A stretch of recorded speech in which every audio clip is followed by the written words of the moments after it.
Hello students, कैसे हैं आप सभी। तो happy independence day. I hope कि आप लोग इंडिपेंडेंस डे अच्छे से सेलिब्रेट कर रहे होंगे। तो मैं हूँ प्रिया सिंह और मैं आपको पढ़ा रही हूँ मैथ्स मैजिक हमारे यूट्यूब चैनल में real number chapter 1 for class 10th CBSE board NCERT pattern. तो उसमें हम लोगों ने सारे टॉपिक्स जो भी थे सब पढ़ लिए थे। अब हम आज पढ़ेंगे एनसीईआरटी की एक्सरसाइज नंबर 1.2। इसके बाद मेरा एक और वीडियो आएगा जो कि इस चैप्टर का लास्ट वीडियो होगा। उसमें मैं आपको सारे कॉन्सेप्ट एंड जो फॉर्मूले यूज हुए हैं, थ्योरम यूज हुआ है, उसके बारे में एक्सप्लेन करूंगी। तो अगर आप पहले से लेकर के जो अभी तक की वीडियोस नहीं भी देखे हैं तो लास्ट वाले वीडियोस आप देखने के बाद बहुत ही हेल्पफुल होगी। ठीक है, तो चलिए आज स्टार्ट करते हैं हम लोग अपना एनसीईआरटी का एक्सरसाइज 1.2। तो फर्स्ट क्वेश्चन देखते हैं क्या है। फर्स्ट क्वेश्चन, ठीक है, exercise 1.2 chapter 1 class 10th real number. ठीक है, तो इसका फर्स्ट क्वेश्चन है क्वेश्चन नंबर 1। प्रूव दैट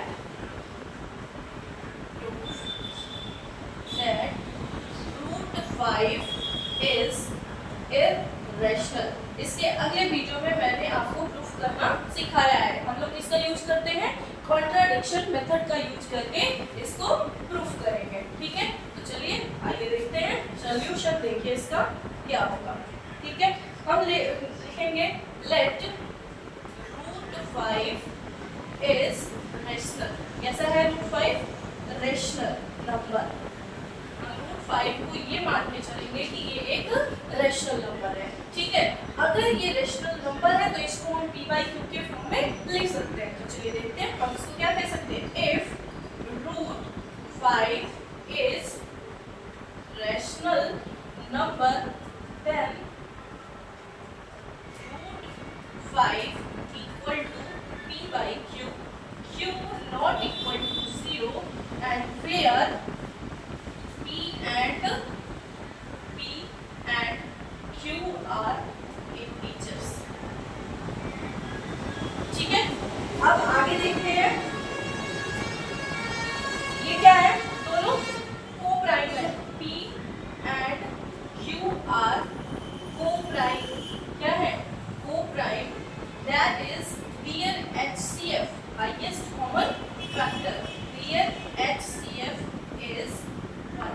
ठीक है, अब को प्राइम कैसे है चलिए देखते हैं। तो हम इस root 5 equal to p by q को क्या कर देंगे? स्क्वायर कर देंगे दोनों साइड, है ना। On squaring both side, on squaring both side. ठीक है, अगर आप चाहें तो इसको इक्वेशन 1 भी मान सकते हैं। तो बोथ साइड इक्वेशन 1। ठीक है, इतना नोट करिए, फिर आगे बताते हैं। रिमूव करते हैं इसको, उसके बाद आपको बताते हैं। तो चलिए इसको रिमूव करके फिर आगे बढ़ते हैं। ठीक है,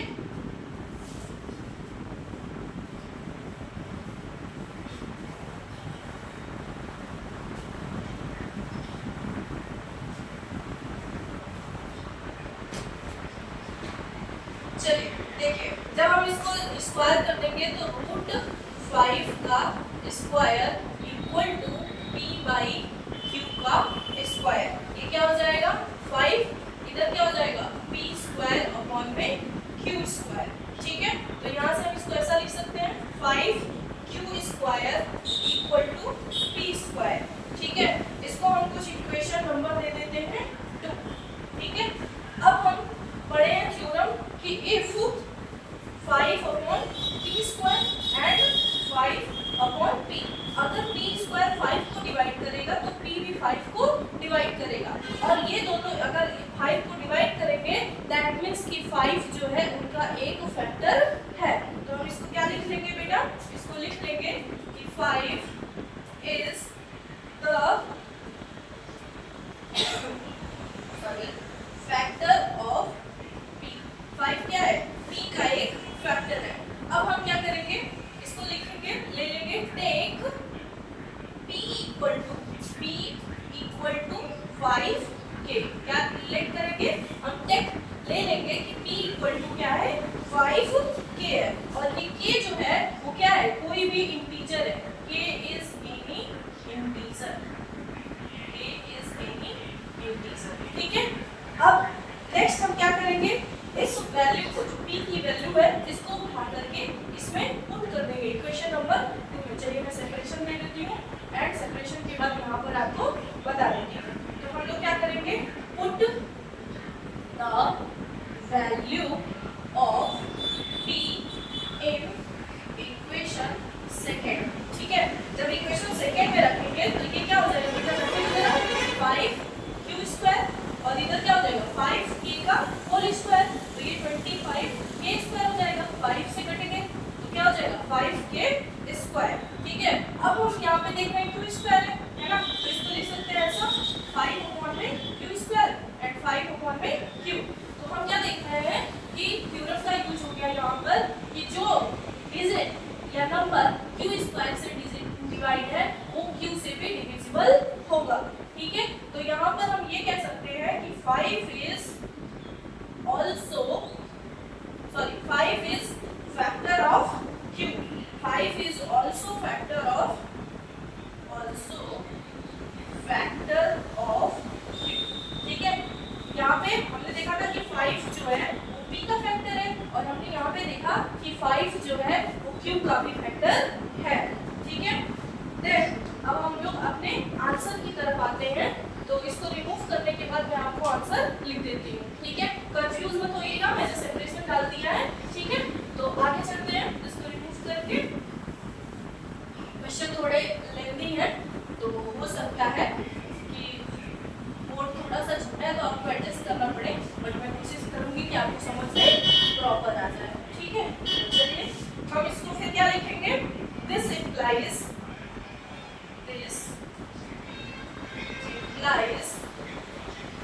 5 is the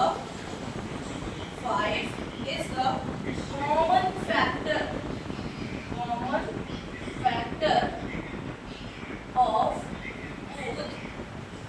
factor of both p and q. Hence this contradicts the fact.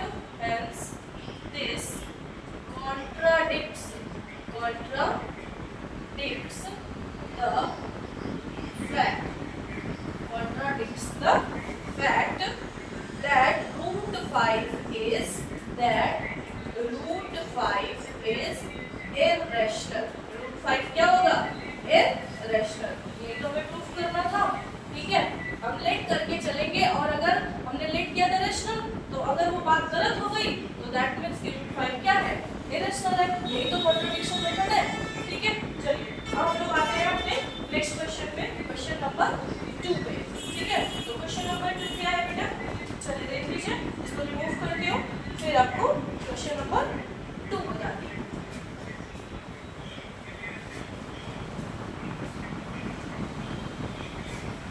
Question number 2 देखिए। अच्छा पहले से सेपरेशन कर दूं क्या, हाँ, ताकि रिमूव करना ना पड़े, कोशिश करेंगे कि इसी में हो जाए। तो चलिए दूसरा क्वेश्चन ये है, question number 2, prove that 3 plus 2 root 5 is irrational, ठीक है। तो इसका सॉल्यूशन देख लेते हैं, सेम वही मेथड यूज करेंगे, कौन सा, कॉन्ट्राडिक्शन मेथड, ठीक है। तो लिखेंगे यूजिंग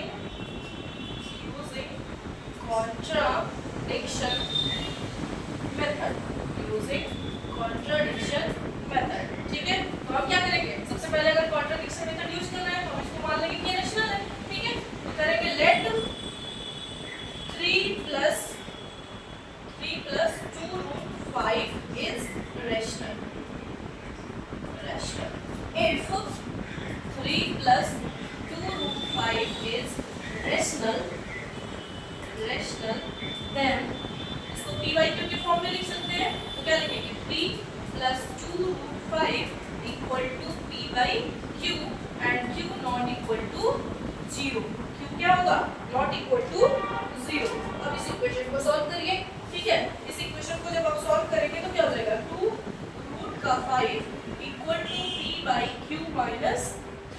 क्या है p बाई क्यू, और ये 3 इधर जाएगा तो क्या हो जाएगा माइनस का 3 हो जाएगा। ठीक है, अब इसको सॉल्व कर लीजिए, इधर हो जाएगा √5, इधर आ जाके 2q हो जाएगा, है ना। तो क्या हो जाएगा p माइनस 3q अपॉन में 2q, p minus 3q upon में 2q हो जाएगा। ठीक है, अब हम जानते हैं since p q are integers, since p q are integers, p q क्या है इंटीजर्स है, therefore हम ये कह सकते हैं कि p माइनस 3q अपॉन में 2q इज अ रैशनल। ये तो रैशनल के फॉर्म में है ना, p बाई q के फॉर्म में है ना। तो इसको क्या है, अगर ये इंटीजर्स है p और q तो ये कैसा होगा रैशनल होगा। ठीक है, तो अब आगे हम देखते हैं, इसके आंसर की तरफ बढ़ते हैं। तो उसमें क्या लिखेंगे, this contradicts the fact, this contradicts the fact. क्या आपने फैक्ट पढ़ा था, that √5 is irrational, √5 is irrational, hence our assumption, hence our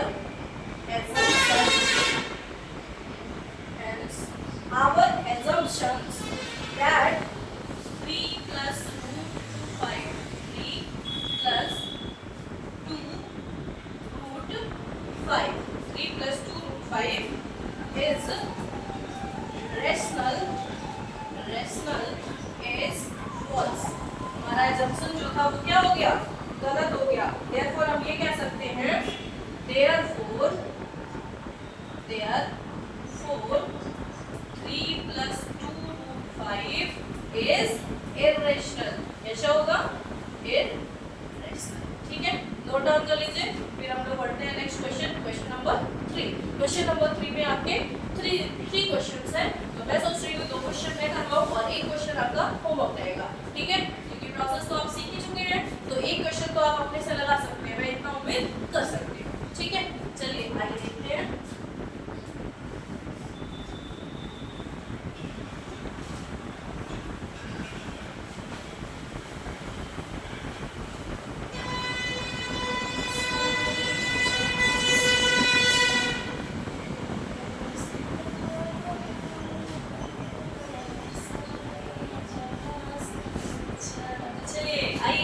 देखते हैं क्वेश्चन नंबर 3।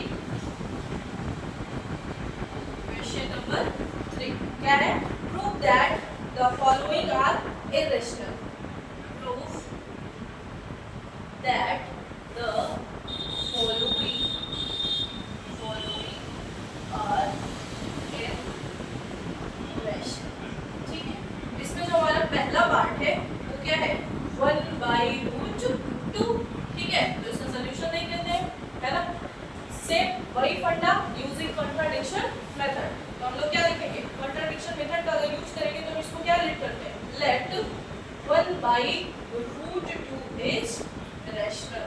क्या है 1/√2 इज रैशनल नंबर, एंड अगर ये रैशनल नंबर है देन इसको हम किसके फॉर्म में लिख सकते हैं, p/q के फॉर्म में लिख सकते हैं। तो हम इसको कैसे हम डायरेक्ट लिखते हैं 1/√2 equal to p/q, and q जो है नॉट इक्वल टू 0 है, where p q are integers, p q are integers. ठीक है, तो अब इसको सॉल्व करेंगे, ये सॉल्व करेंगे तो क्या आ जाएगा √2 इक्वल टू q/p आ जाएगा। ठीक है, तो यहाँ से हम ऐसा लिख सकते हैं, सिंस q/p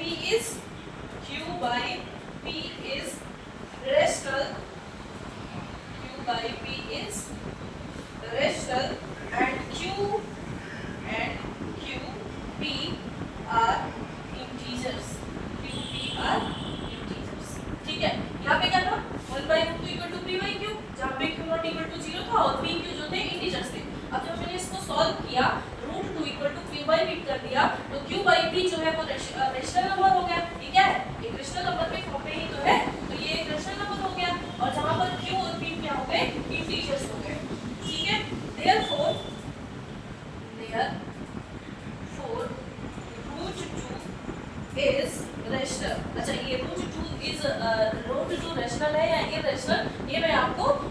बता चुकी हूँ, पहले ही बता चुकी हूँ, ठीक है। ये बोर्ड एग्जाम में बहुत आता है √2 वाला, ठीक है। तो इसको एक बार जाकर के पीछे वाली वीडियो स्क्रॉल करके आप देख सकते हैं, ठीक है। √2 इज रैशनल, √2 इज रैशनल।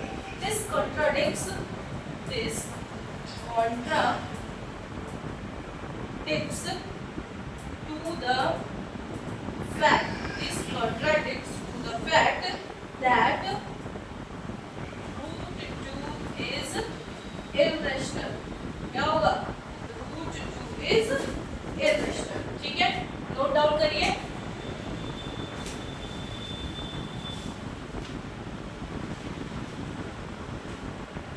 तो क्या हो जाएगा? √2 is irrational, hence our assumption is false। हमारी assumption क्या हो गई?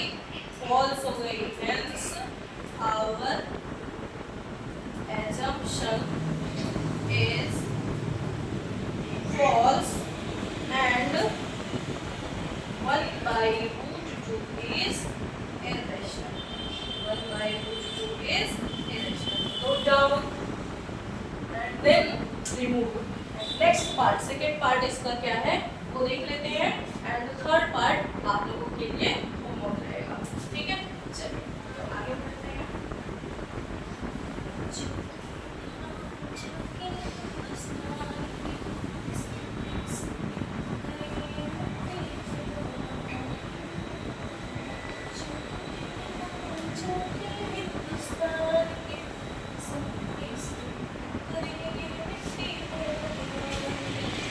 अच्छा, मैं आपको थर्ड पार्ट है उसको बताऊं या सेकंड पार्ट बताऊं? आई थिंक मेरे हिसाब से सेकंड पार्ट बता दूं, ठीक है। थर्ड पार्ट ऑलरेडी मैंने पहला पार्ट जो करवाया था ना, पहला क्वेश्चन इसी पे बेस्ड है, तो उस पर आप कर सकते हैं, ठीक है। तो सेकंड पार्ट देख लीजिए। सेकंड पार्ट क्या है? 7√5। चलिए सॉल्यूशन देखिए। सॉल्यूशन में हम simply using contradiction method and let, अगर कॉन्ट्रडिक्शन मेथड यूज कर रहे हैं तो क्या लिखेंगे? Let 7√5 is rational number. क्या होगा? Rational number. देन इसको p by q के फॉर्म में लिख सकते हैं। तो 7√5 equal to p by q, जहाँ पर q not equal to 0 and where p and q are integers, ठीक है। अब हम क्या करेंगे इसको?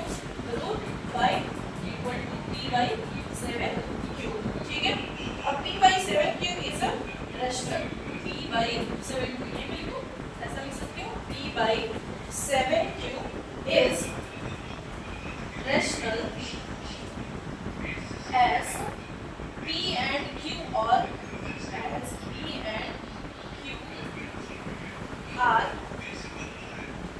rational as p and q are integers, p and q are integers, ठीक है।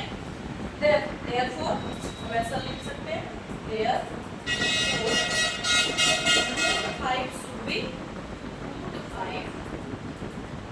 should be rational, ऐसा होना चाहिए, है ना। हमने लेट किया है, और जब ये रैशनल नंबर है p by 7q, that means कि √5 की इंटीजर्स है, तो √5 क्या होना चाहिए? रैशनल होना चाहिए, ठीक है। लेकिन ऐसा होता नहीं है। तो हम अपने आंसर की तरफ बढ़ते हैं। This contradicts the fact that √5 is irrational। Therefore our assumption that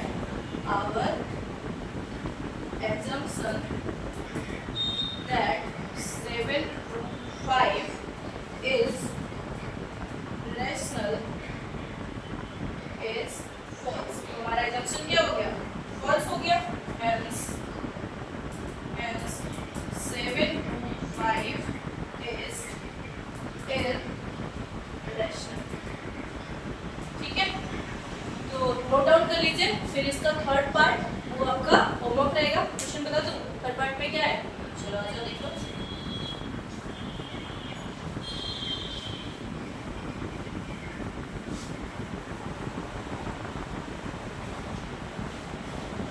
चलिए देखिए, थर्ड पार्ट क्या है आपका, इसका जो थर्ड पार्ट है वो है 6 प्लस रूट 2। आपको फिर से वही सोल्यूशन में करना है using contradiction method. Let 6 plus root 2 is rational. हम इसको क्या मानेंगे, 6 प्लस रूट 2 इज रेशनल, ठीक है। और अगर ये रेशनल होगा तो 6 plus root 2 equal to P by Q. अब इसको जब सॉल्व करेंगे तो root 2 equal to P by Q minus 6 हो जाएगा, जहाँ पर p और q इंटीजर्स होंगे, ठीक है। तो सेम वही प्रोसेस जो हमने आपको बताया था पीछे वाले में। तो रूट 2 जो है वो क्या है, इरेशनल है ना। और जबकि p q इंटीजर्स है तो इधर जो आ जाएगा p बाई क्यू माइनस 6 वो भी क्या होगा, एक रेशनल नंबर होगा। वो क्या होगा, एक रेशनल नंबर होगा। फिर से हमारा जो एजम्पशन होगा, जो हमने इसको एज्यूम किया है कि ये एक रेशनल नंबर है, ये हमारा एजम्पशन फॉल्स हो जाएगा। तो देयरफॉर हम इसको कह सकते हैं कि ये क्या है, एक इरेशनल नंबर है। तब तक के लिए धन्यवाद। चैनल को सब्सक्राइब करना ना भूलें और नोटिफिकेशन को ऑन कर लें, ताकि जब भी मैं कोई नई वीडियो डालूं तो आपके पास